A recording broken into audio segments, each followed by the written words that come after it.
Welcome to Monster Guitars. Not your typical guitar building video day today. I'll do a little bit of that, but mostly this is about the unboxing of a Makita cordless trimmer, aka a laminate trimmer, aka basically a small router.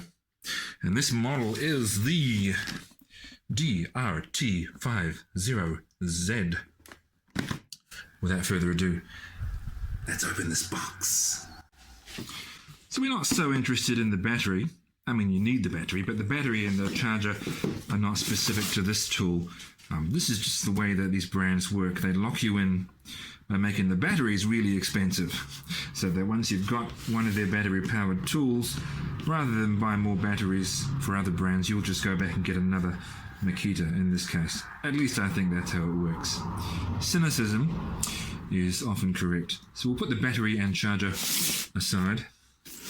Let's see what's in here.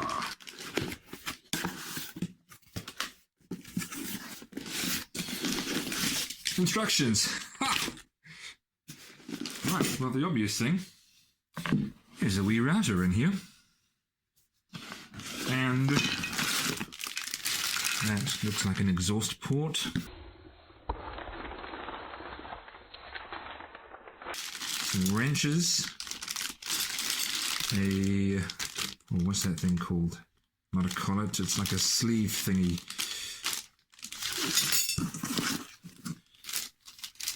Not 100% sure what that is. I'll learn more about this.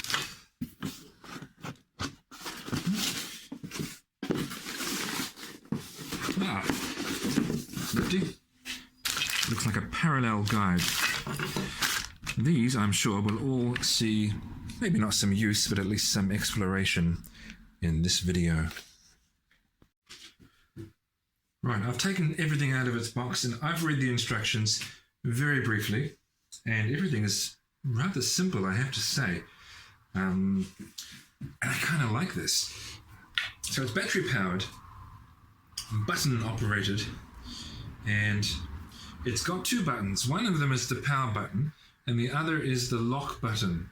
And basically you have to unlock it before you can turn it on.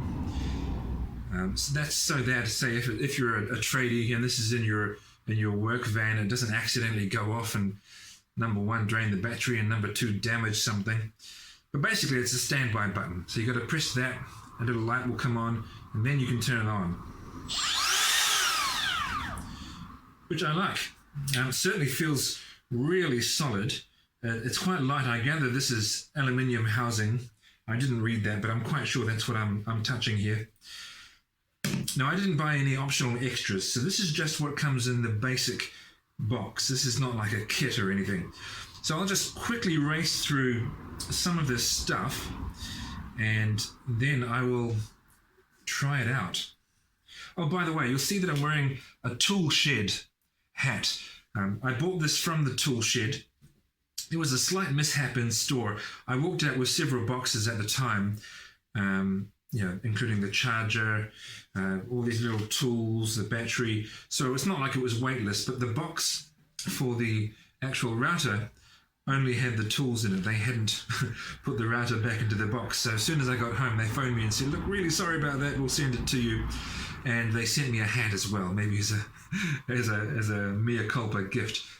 But it's very comfortable, and I'm happy to advertise them. They are pretty cool. They're the crowd who I bought my bandsaw from, and occasionally I do buy tools from the tool shed. They're good, and they're not even paying me. Well, they gave me a hat. I suppose they are paying me. So let's put this thing together.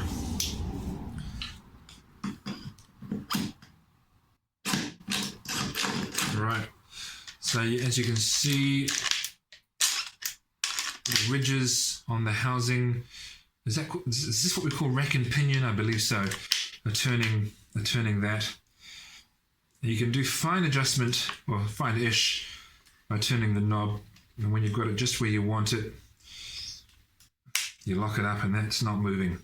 So it comes with a round base by default, but in amongst the small number of goodies that you get with the basic thing, there is a square base that you can swap out. So you've got the option.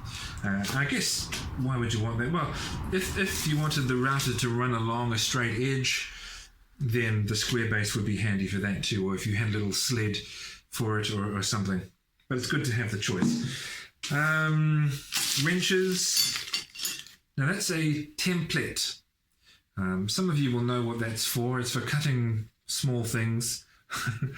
You know, I've never used one. I can't imagine that I will. But if you want to, it's there. And then there's this. And this is, well, it serves a couple of purposes. One, as I said earlier, is as a parallel guide. And that's quite easily set up. I'll show you how that happens. Right. So there is a wee thingamajig, that's what it's called, on the side of the machine. And what you do is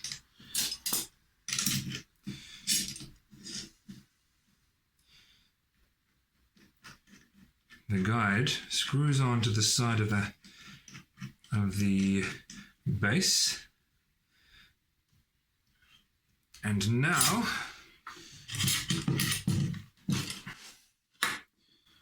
like so. I'm not actually going to route my workbench because why would I want to do that? There we are.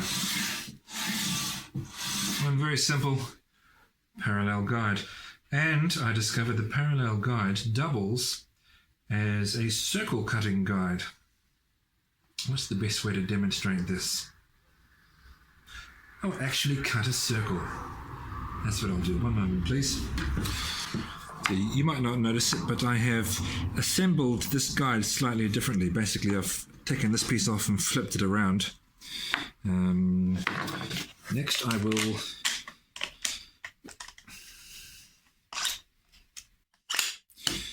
put a very basic 1/4 inch cutting bit in here. There's a button here to lock the spindle while you're tightening things up.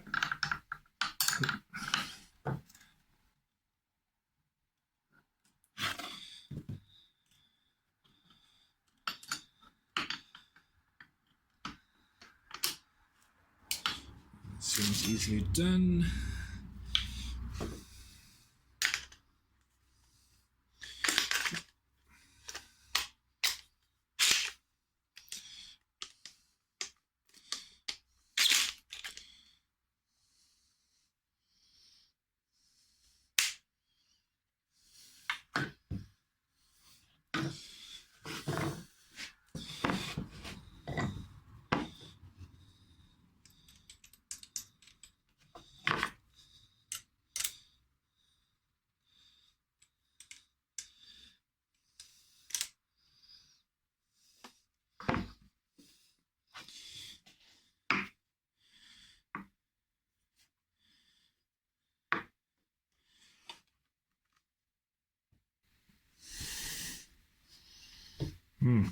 The only tricky thing I foresee here is that because there's no plunging, you need to sort of raise the router a little bit and then lower it onto the circle you're cutting. I guess that's just how it goes.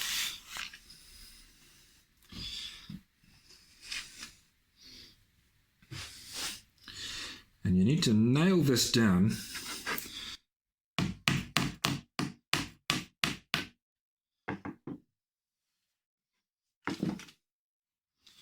And as you can see, now ideally I'd have a larger nail which filled up the hole completely. And my clamp is just slightly in the way here. And I'll shorten this to make a smaller circle.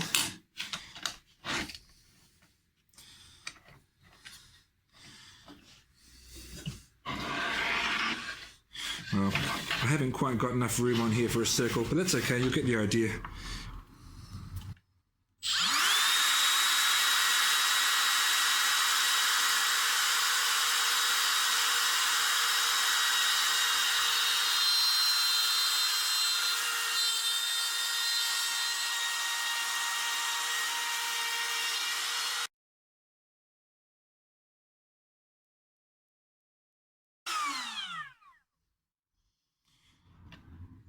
Okay. I have no particular need to cut out an entire circle, but you can see how that works. And that's quite good. If I ever did need to cut out a circle with my router, I would feel quite comfortable using that feature. But I'm not really a circle cutter outer, I am a guitar builder. And I think that there is something that this particular tool would be ideal for when it comes to building guitars. I'll show you. So this is the guitar that I'm going to try this new tool out on. And specifically, I think that this tool will be great for routing out pickup cavities. Of course, most of the material I will remove with the Forstner bit. This is not designed for heavy duty work. I'll just check. I almost checked to say, how many watts is this motor? It's not one of those. It's a battery powered thingy. It's 18 volts. You're not going to get the same sort of horsepower out of something like this that I would out of my regular plunge router or my new one, which I'm going to unbox soon. So you shouldn't try to do heavy duty routing with it, but this is not heavy duty routing. So I'll remove most of the material and then using a template, just trim the edges to the shape of the template, trim the edges of the hole. I think this would be a great tool for that. And I'm going to use it to not quite that effect, but a similar one here, where there is epoxy resin and epoxy glue, well basically it is epoxy resin glue, in the bottom of this pickup cavity, and it's just quite messy. It doesn't have a smooth bottom of the cavity, so I'm going to use this router to tidy that up a bit. And I will use a small pattern bit, which is a particular type of flush trim bit with the bearing on the shank end rather than on the end. And I'll tidy that up. Now, how's this going to work? Just a moment, I'll figure it out. So the cutting depth needs to be pretty much that.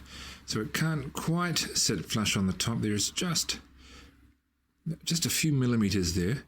So when it's cutting, of course, it'll go down into the material that it's cutting. The only complication here, of course, is the fretboard. It's no problem at all cutting some parts of the bottom of the cavity, but as soon as I want to...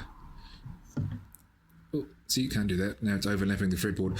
So what I'll have to do is elevate the router with some pieces of wood, or at least one piece of wood that's thicker than the fretboard, and then lower the bit a bit more. You'll see what I mean. So I've got this, well, it's actually a rather nice piece of wood. It's a laminate that I made ages ago. I can't even remember what it was for, but it was several years ago. The reason I've used it is that it's quite thin, but it still makes the router sit higher than the fretboard, so that won't interfere. And what I'll do here, so now the bit is just now, I believe, touching the floor of that pickup cavity.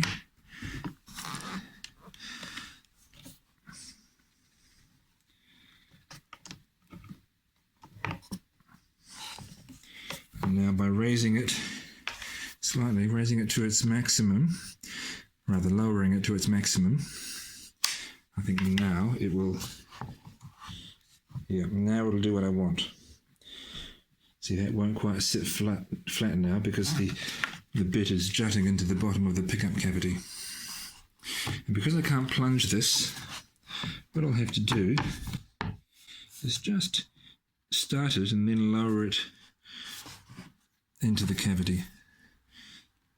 So it'll bite as I lower it down.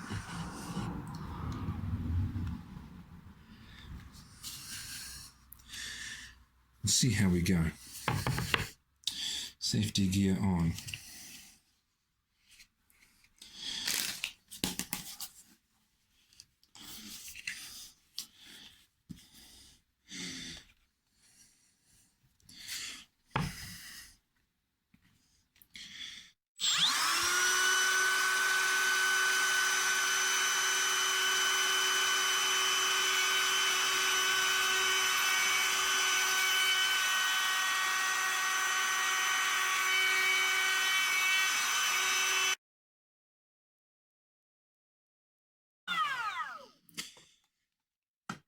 Just stopping it briefly to get some of this junk out. Oh, nice. Yeah, that seems to be going all right.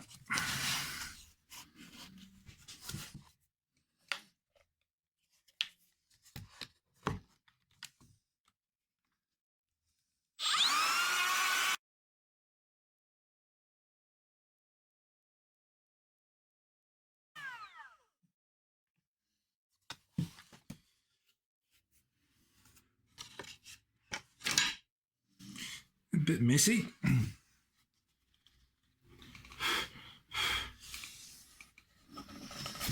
Okay, maybe I'll do that again just to tidy things up. But that looks all right. You can see. I mean, there's a line there where one pass was like 1/4 millimeter higher than another one. But I'll go over that again. But I think I'm onto a winner. I'll get better at doing that too. So there we go. Just as a general purpose tool, but especially as something quite small that a luthier can use, because small power tools, well, I mean, a guitar is a relatively small object. And, you know, plunge routers are great, but they're quite large and potentially in some situations fairly bulky, whereas this is, well, I find it nice and easy to use. Oh, also, I mentioned this just now, there is an attachment for dust extraction which goes on there. There is a screw in the box which fits in there, and that seems to work quite nicely. I tend not to use dust extraction directly from the router that I'm handling. I just clean up afterwards. Well, I kind of clean up afterwards. So that's my mini review of this mini router, the Makita DRT50Z cordless trimmer. I suppose the review is supposed to finish with some closing remark about whether or not you should buy it. I've just used it again on that pickup cavity just to do some tidying up on the bottom. Of course, I didn't need to prop it up on another piece of wood there because the fretboard didn't get in the way. Yes, you should buy it. It's a great piece of kit. It's lightweight, but it feels so solid in its metal housing. That just feels like a really strong, durable tool. It's got a surprising amount of power. I mean, I did that cutting without turning it all the way up to 5. But if you do, it really starts humming. And it's not that loud either. You should still wear earmuffs, but it's not very loud.